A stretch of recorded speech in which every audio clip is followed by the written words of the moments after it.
Well, welcome again to another Friday night. We're in our series called Reparenting.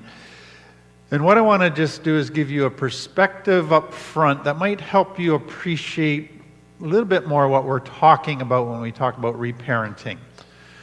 Just think of parenting a child who's coming into the world, an infant, and they really come in with a clean slate. They have a natural desire, tendency to love, to trust, to be authentic, to connect.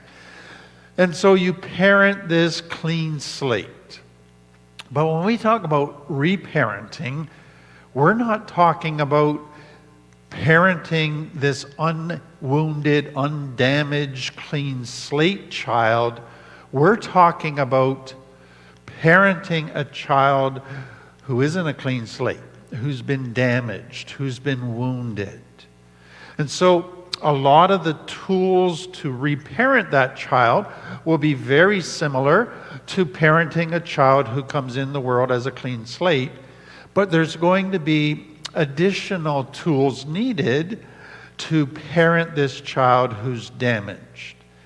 And just to help you appreciate that, what I want to do is kind of take what we've been looking at over the last couple of weeks about the inner child, which is that wounded child. And then at the end of that, talking about the inner child, we talked about the archetypes of inner child, which were the adaptations the brain makes to protect that inner child. And I want to take that a little bit further today and talk about these adaptations that the brain develops to try and protect that wounded part of ourselves. So we're going to look at the protectors. But just to give it a bigger context and really understanding it in light of these damaged parts that I'm reparenting, let me give you, and there's a bunch of different things that have been given to help us understand this. Terry Real has basically broken kind of ourselves coming out of trauma into three parts. So there's the wounded child, that inner child that we talked about, and that usually develops between the ages of 0 and 5. That's when, with complex trauma, the damage is done, the wounds take place. And so this is that very sensitive, vulnerable, but powerless person that's been deeply wounded, and that's still inside of us. Then there's this adaptive child, and the whole focus of that is to protect the wounded child. And so it's the mask that we begin to wear, the roles that we adopt in order to not get hurt again, in order to not damage this wounded inner child any further. Now, what's important, and I think Terry Real does a great job on this, what's important to understand is when that wounded child is being wounded between 0 and 5, and the brain goes into gear to try and protect that child, so it adapts, what does it have as kind of the guidelines or the clues about what it should be like in order to protect that child? And what you have to understand is it basically only has the authority figures in its current life, the role models of its current life. And so typically, it doesn't have a lot of healthy to choose from. And so it will pick adaptations that often resemble the very persons that are abusing them. And so it will look to be controlling. It will be black and white in its thinking. It will be hard. It will be rigid.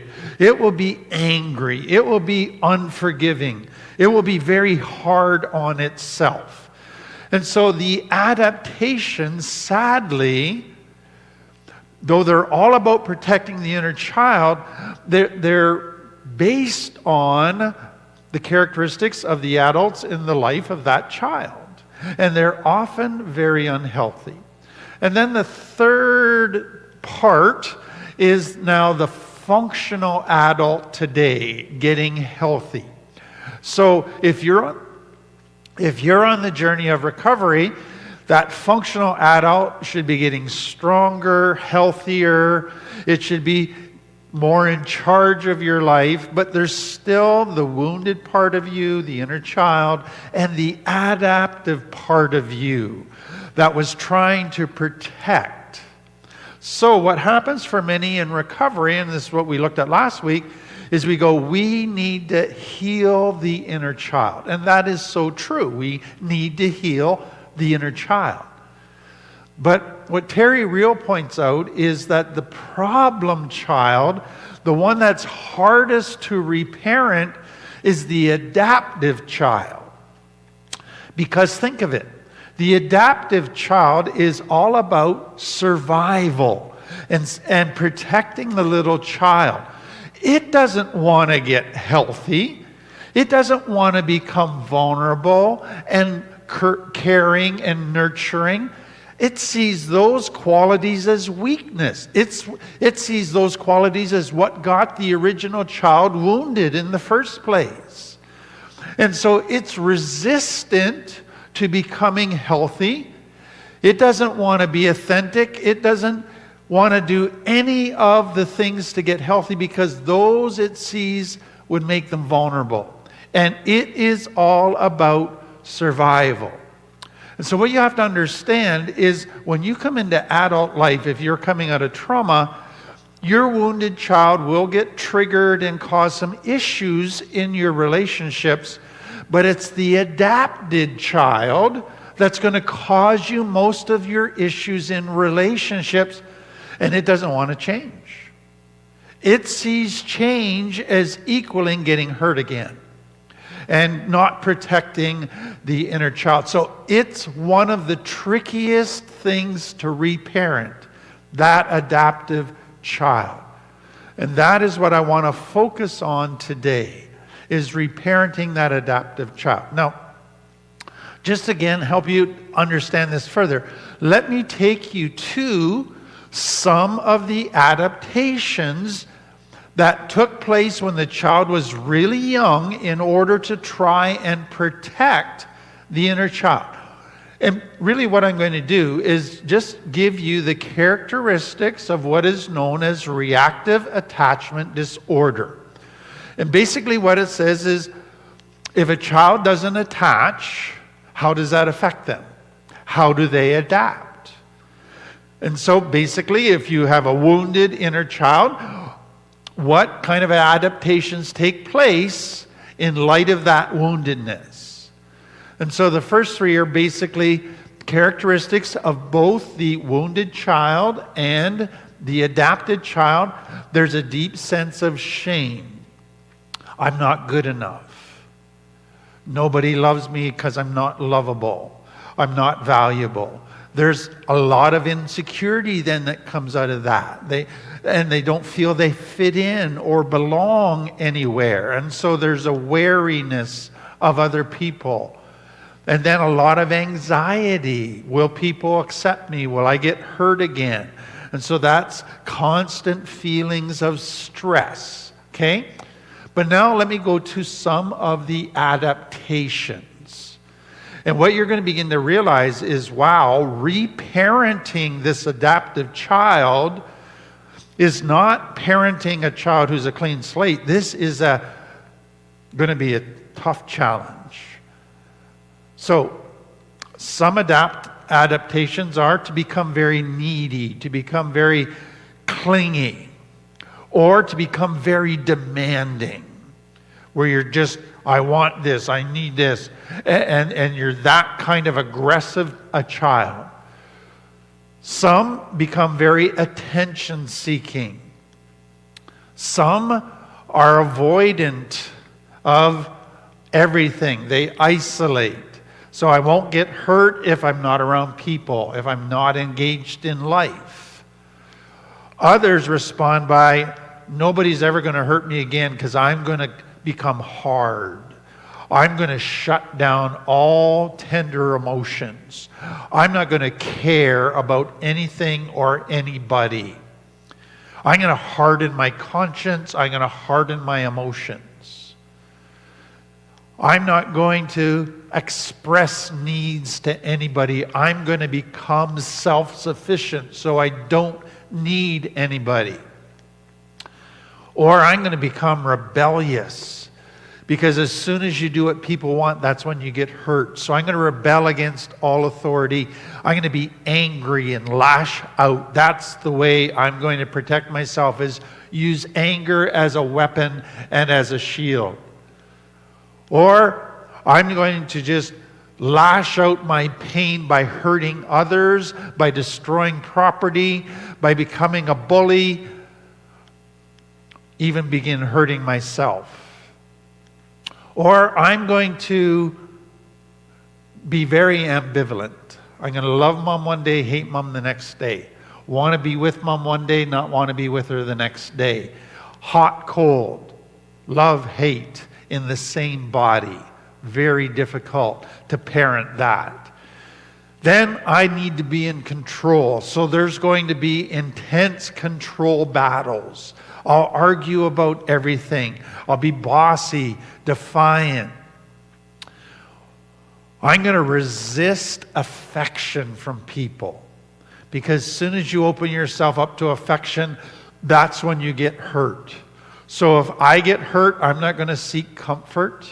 I'm not going to seek people to care for me. I will just take care of myself. And then I just can't trust anybody, so I'm going to avoid eye contact. The only time I will look people in the eye is when I'm telling them a lie.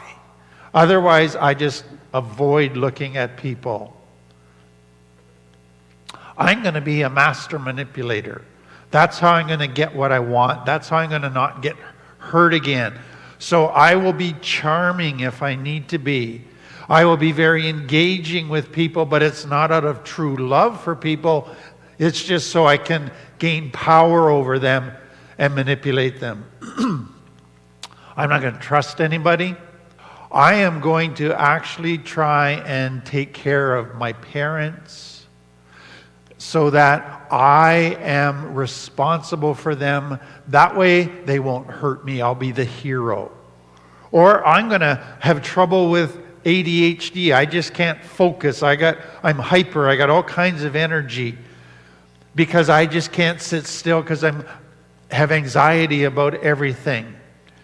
I will have impulse control issues. I'm going to be constantly wanting to do the first thing that I think will give me pleasure. Or I'm going to have trouble regulating my emotions. They're going to be all over the map depending on what's going on in my life. And I'm going to be constantly on guard, watching people, not necessarily engaging, but sitting on the outside, looking in, checking everybody out. So those are characteristics of wounded children. Those are adaptations to try and not get wounded again. And so again, what I want you to realize is, as we reparent ourselves, we have to reparent this wounded part of us. But now what I want you to see is we got to figure out how to reparent this adaptive child who is all about protecting the wounded child. And this could be the most challenging part of the reparenting journey. So, there's another way of looking at this, and it was developed by a man named Richard Schwartz, called Internal Family Systems, or IFS. And basically what he did in beginning to understand trauma was realize that there are these wounded parts, adapted parts, protecting parts. And so it's like there's this family inside of our brain that every part has a purpose. And it's all around protecting this wounded part of us. And so the wounded part he refers to as exiles. They were left behind. They were rejected, abandoned. And we looked at that last time. Then the protectors, there's two different types, managers and firefighters. So the managers, if you look at them as proactive, they're all about preventing danger. So what can I do to make sure nothing bad happens? Those are the managers. The firefighters are reactive. They respond when a dangerous thing actually does happen. So the manager wasn't able to prevent the thing from happening. So once it happens, the firefighters kick in. They're the emergency responders, and they are all about getting rid of the pain that that dangerous event brought about. And so they're kind of the limbic brain that is responding to the pain in the limbic brain, trying to get rid of it, trying to make it go away. So exiles, the rejected, locked away, abandoned parts of ourselves that the others are trying to protect from getting hurt anymore. And so some are very proactive to try and make sure hurt never comes my way. Others are reactive. What do I do once a hurt gets through and that exile gets hurt again? So that's how it is broken down. Now, I think what's important to understand these internal family systems and just this whole bigger picture of the wounded child and the adaptations to protect it, is that those adaptations, the managers and the firefighters, they work to protect the inner child for a while, but it's not working now. It's keeping the person from becoming healthy. And so it locks you almost in a prison where you're trying to prevent pain, but because it prevents you from getting healthy, you end up creating more pain for yourself. So it becomes a self-defeating system. So the challenge then in recovery is this. I want to heal the wounded child, the part of me, but I want to learn tools to protect myself so I don't get wounded again, so that I no longer need the firefighters and the managers. So the answer isn't to go in and say, firefighters, managers, get out of here. I don't need these adaptations anymore. No, it's to learn tools so I don't need these adaptations anymore. To learn healthy tools to be safe.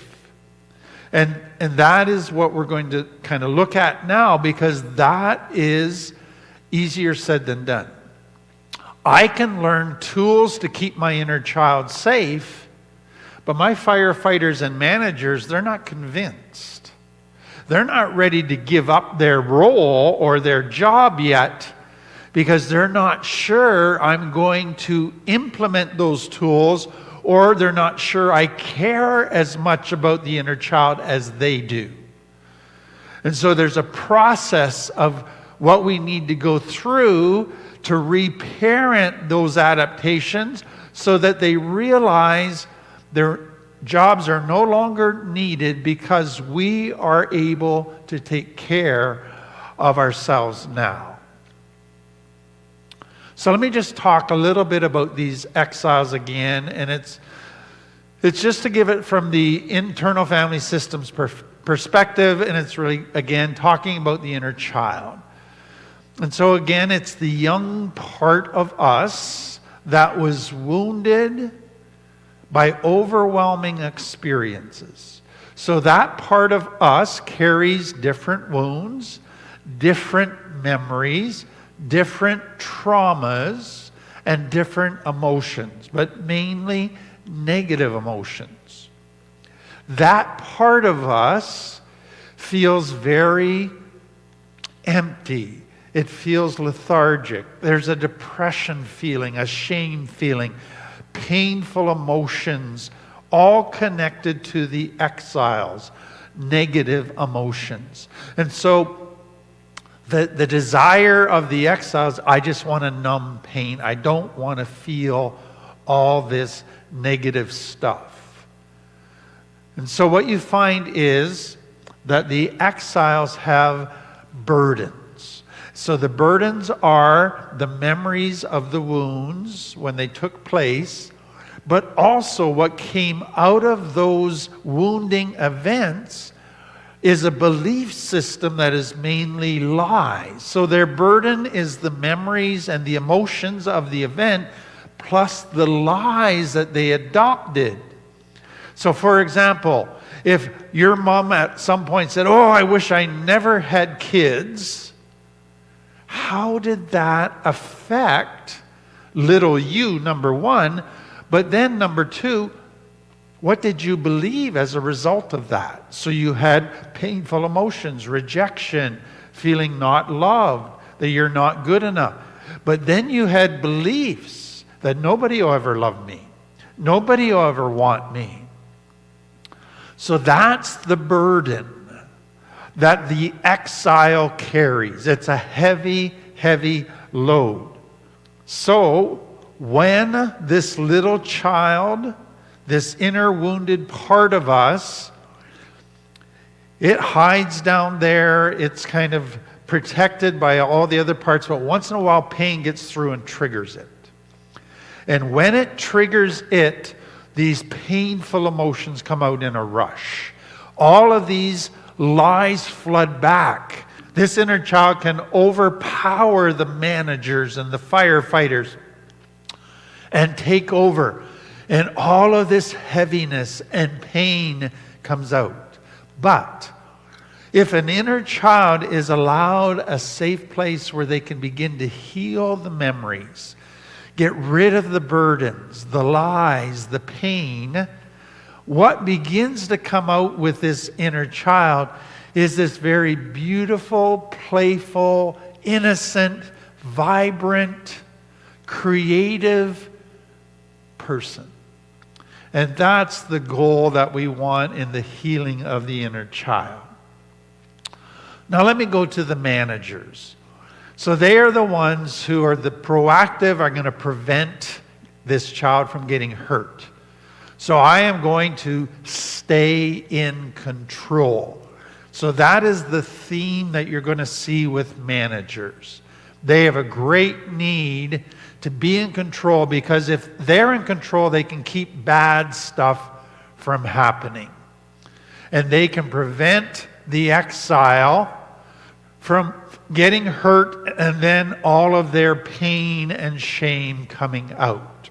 So their desire is, number one, protect the exile from getting hurt again. But number two, and this is important to understand, to prevent all of the pain of the exile coming out when it's triggered.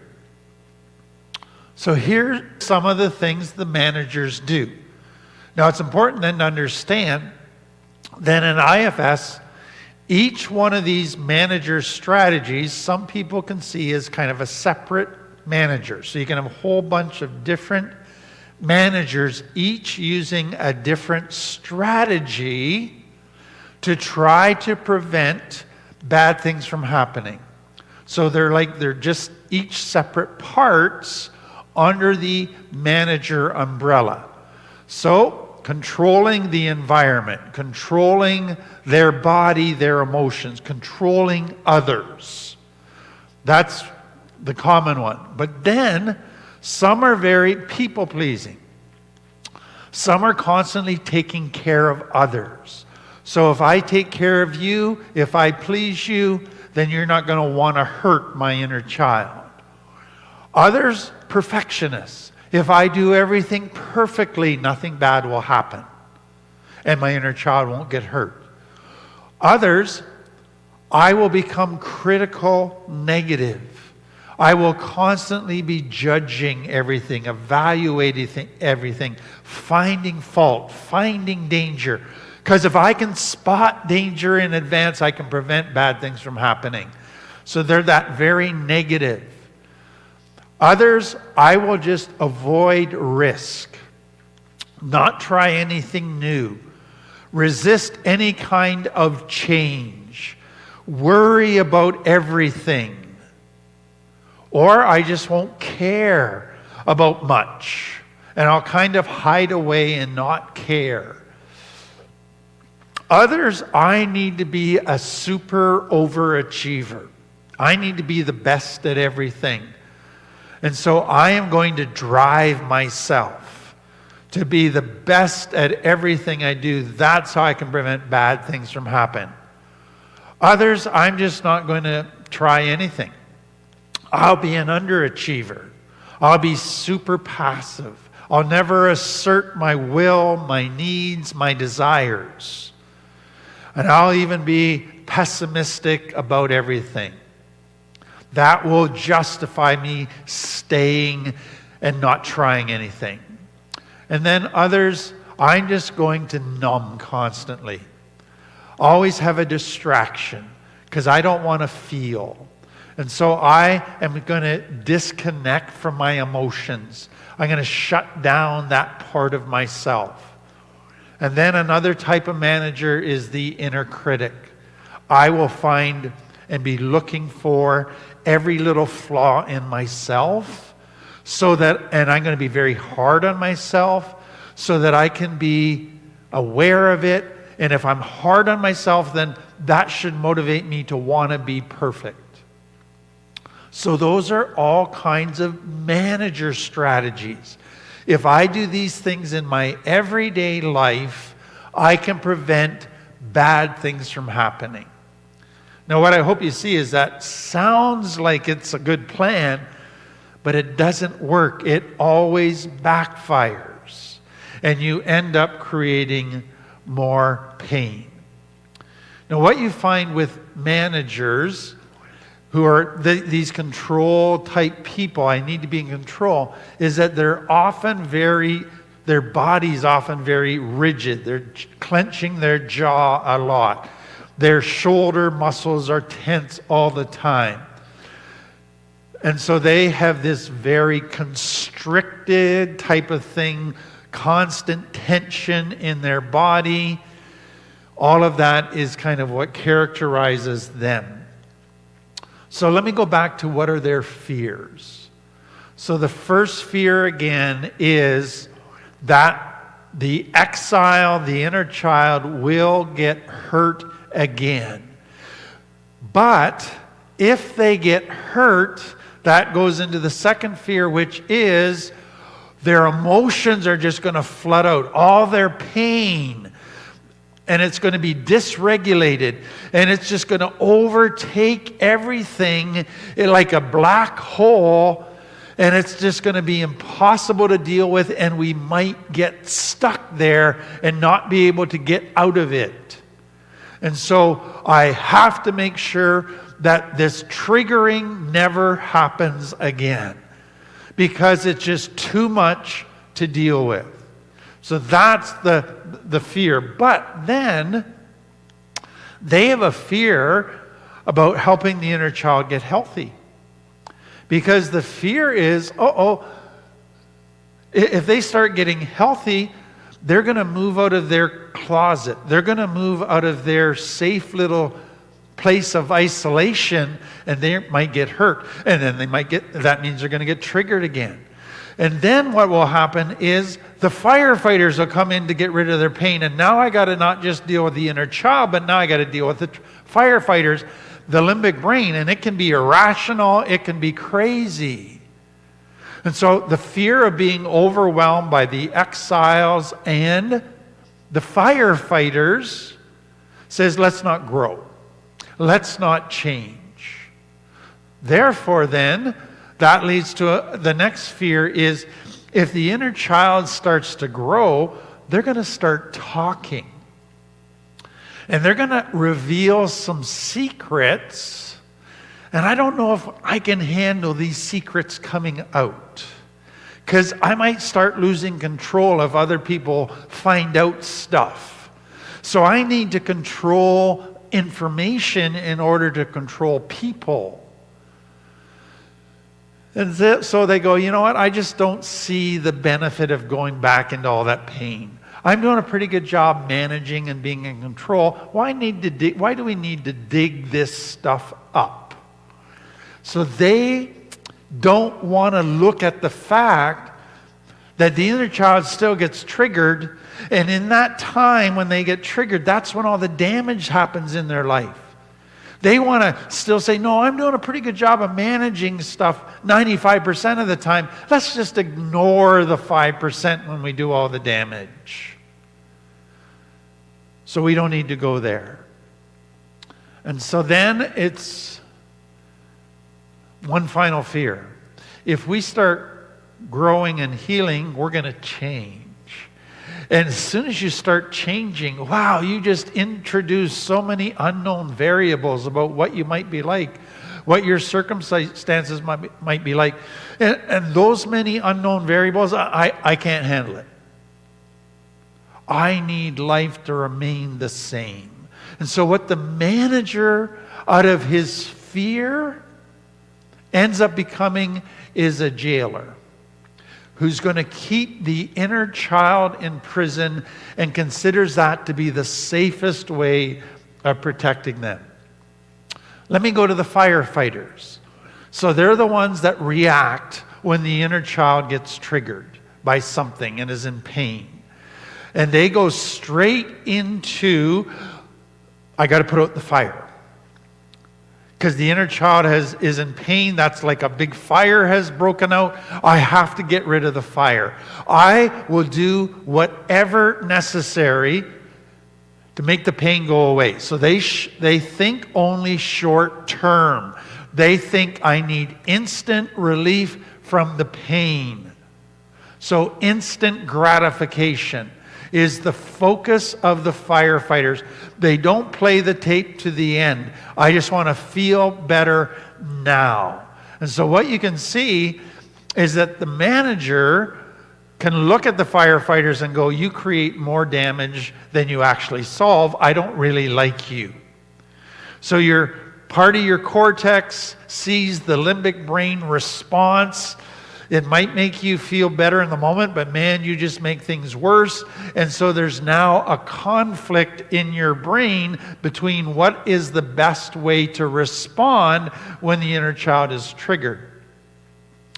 So here's some of the methods that the firefighters use. And again, people can see all kinds of different firefighters here. So addictions, let's just numb right away. Let's go to drugs, alcohol, food, sex. But we got to numb. That can have an element of let's soothe ourselves, and that can include a self-harm element. So let's cause physical pain so we don't feel the emotional pain. Or they can go to distractions. That's how I'll not feel, is I'll just get busy doing stuff, distracted by stuff. Or they can dissociate.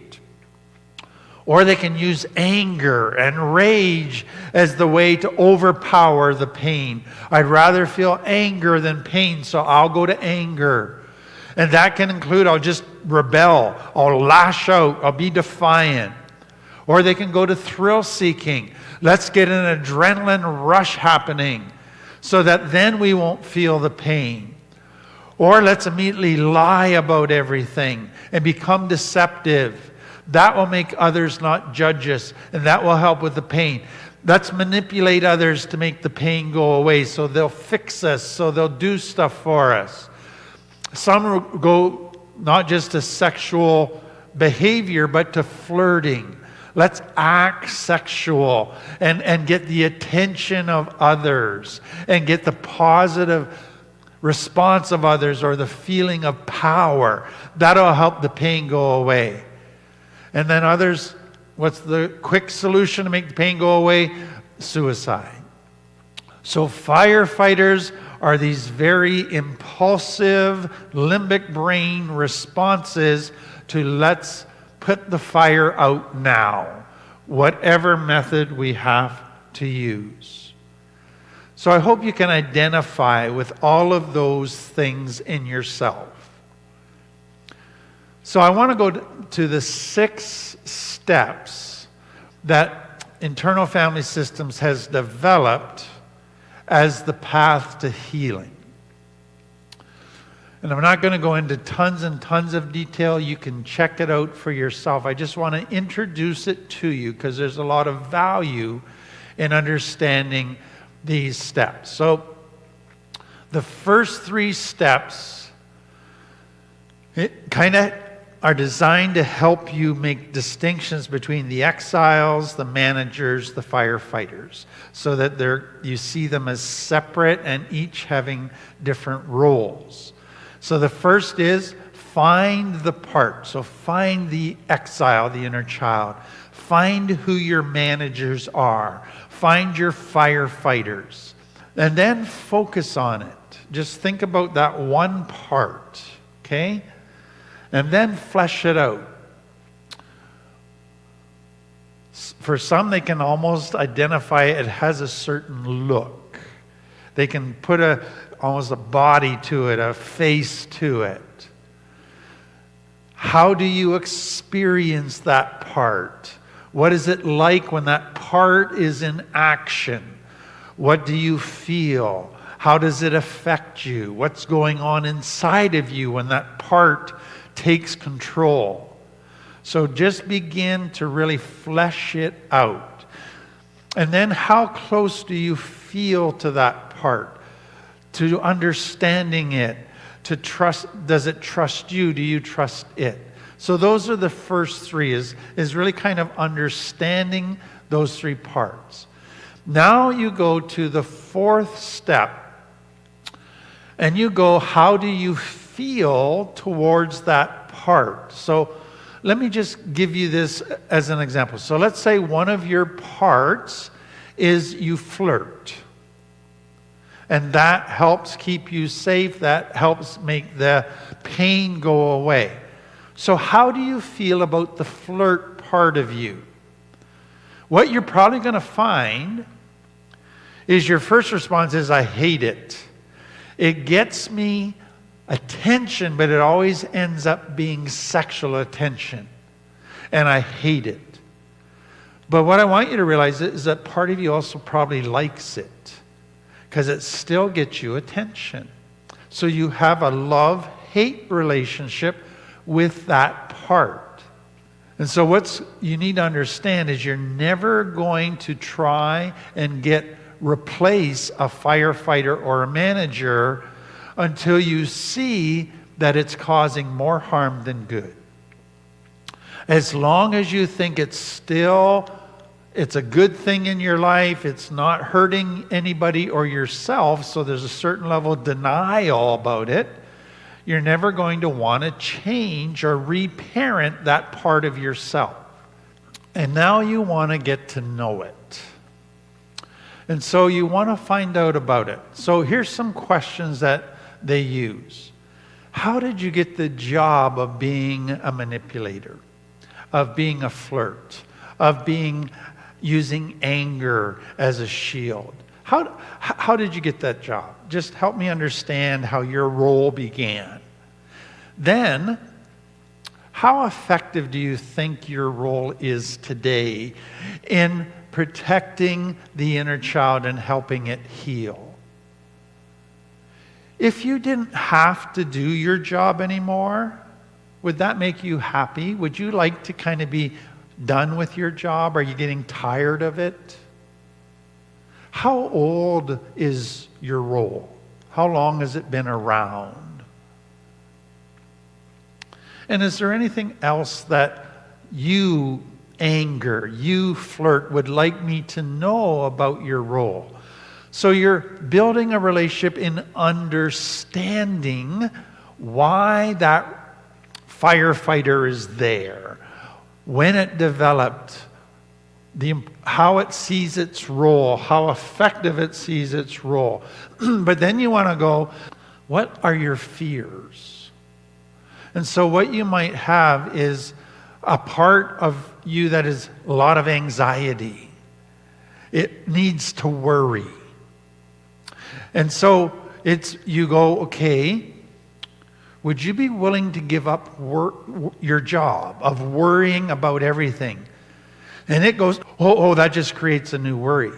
And so some of the things that it might cause is, if I stop worrying, I'm afraid the anxious or the wounded child is going to get triggered and go commit suicide. So I need to worry constantly so it doesn't commit suicide. Or I'm afraid that if I'm not worrying about everything, I might miss something, and my wounded part of me is going to get hurt again, and it's going to feel all alone and worthless because I wasn't there for it. And so you're beginning to understand, what role does worrying play? How does it tie into trying to protect the wounded part of myself? Then you can dialogue with it and say, you know what? I think I can take care of the child, and begin to work with that adaptation, the worrying part of yourself, the anxious part of yourself, and say, you know what? You don't have to do your job anymore. I'm going to take it from you.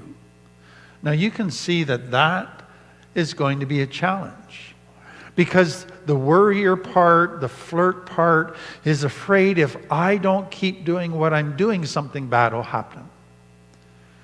And so you have to build a relationship so they eventually are convinced you care for the wounded part of you, that you have the skills, and that they can trust that you're going to carry out their role, but in a healthy way.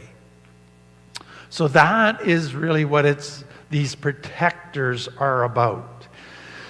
And I hope you realize, wow, to reparent these adaptive parts that are designed to protect, this is going to be challenging. They want to give up their job, but they're afraid to give up their job. And I need to learn healthy tools and convince them that I can do their job for them and they can retire. I hope that helps you. That's the end of part 1.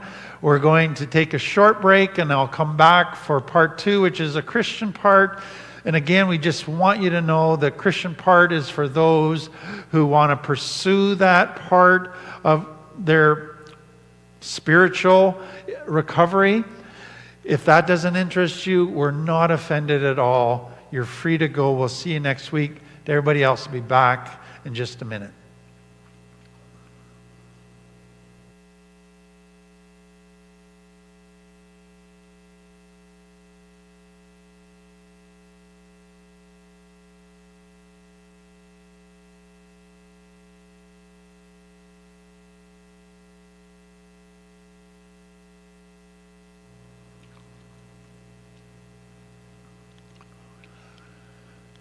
Well, welcome back. We've been doing the story of Ruth and Naomi, and today will be our last talk around that.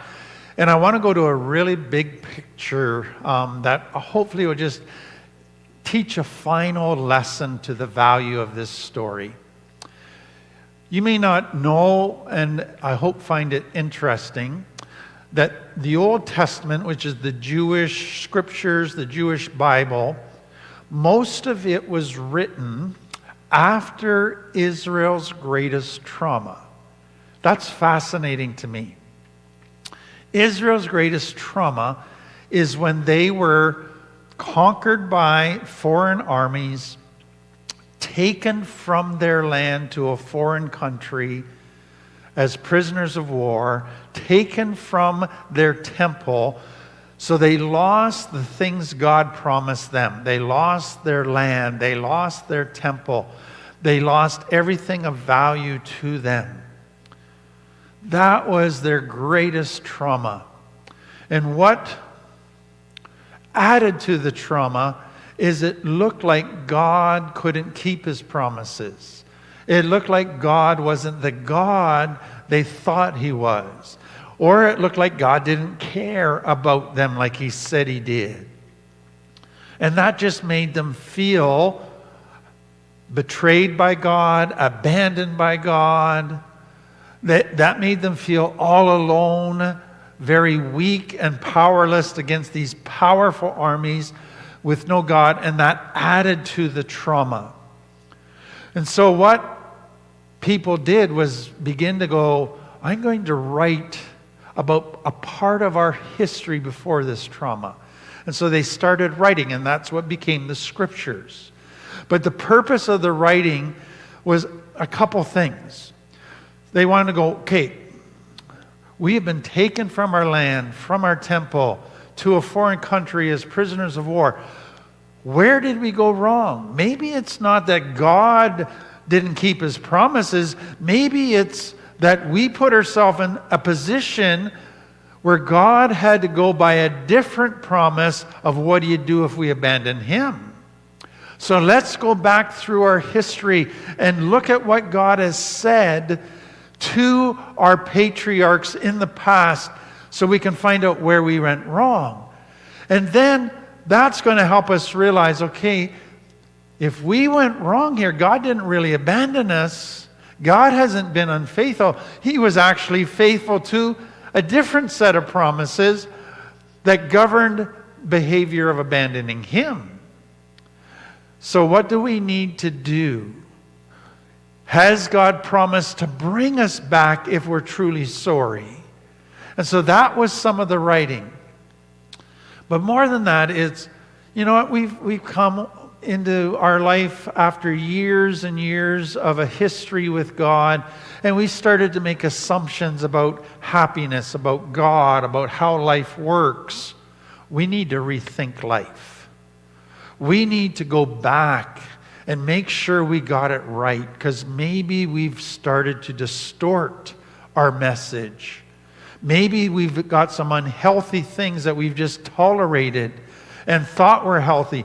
We need to rethink everything.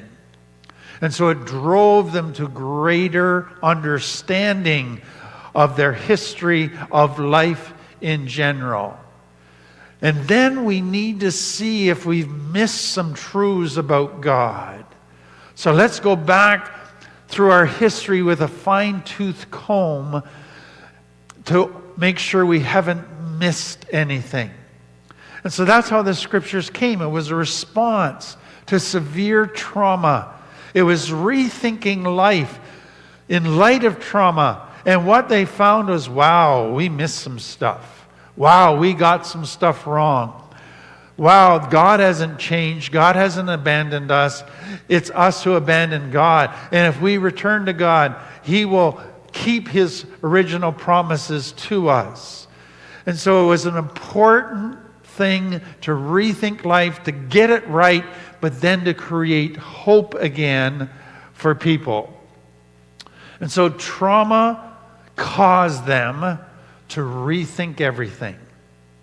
And I think that is one of the beauties of trauma for people, especially religious people. Because once that deep pain and trauma comes, it pushes them to rethink everything, which is a good thing. Because they begin to identify lies that they believed, where they've got it wrong, where they've misread or distorted God's message. So important. So let me just get you to imagine one of these writers sitting with friends. They've lost everything. They feel God's abandoned them. They feel God doesn't care. Life looks so bleak, so hopeless. They're grieving like never before. They're in deep, deep pain. And this person is sitting there going, you know what? I'm thinking about the story of Naomi. She's kind of like our story. She lost everything, her husband, her 2 sons, her land, her wealth. She had to go to a foreign nation. She was surrounded by foreigners. Her 2 sons married foreign women. Wonder what we can learn from Ruth and Naomi. And he begins to review their story. And he goes, wow, God hadn't abandoned them. God was working and helped them. And Naomi got full again with wonderful blessings. But the people God used to help Naomi were foreigners. People that Naomi previously had despised and rejected. Maybe that's what God's going to do with us. He's going to give us back everything. He's not going to use the people we thought he would use. Wow, the story of Ruth and Naomi, it gives us hope. It helps us in a time of deep trauma to realize truth about God, about what we can expect moving forward. And so the Bible was written for people in pain. It was written to remind them of the truth, to clear up lies they might be believing, to help them see where they maybe went wrong. And I hope that this story of Ruth and Naomi has done that for you. Let's pray. Father, again, thank you so much that so much of the Bible was written after trauma. And that seems to be when we often see truth the most clearly. And I thank you that in the story of Ruth and Naomi, we're given a picture of how that works. And we begin to see how you work more clearly, the people you use, that you don't just make life easy or avoid pain. You allow bad things to happen, but bring good out of them. And I just pray you would encourage each person who's struggling. Amen. Well, that's the end of another Friday. Thank you again for being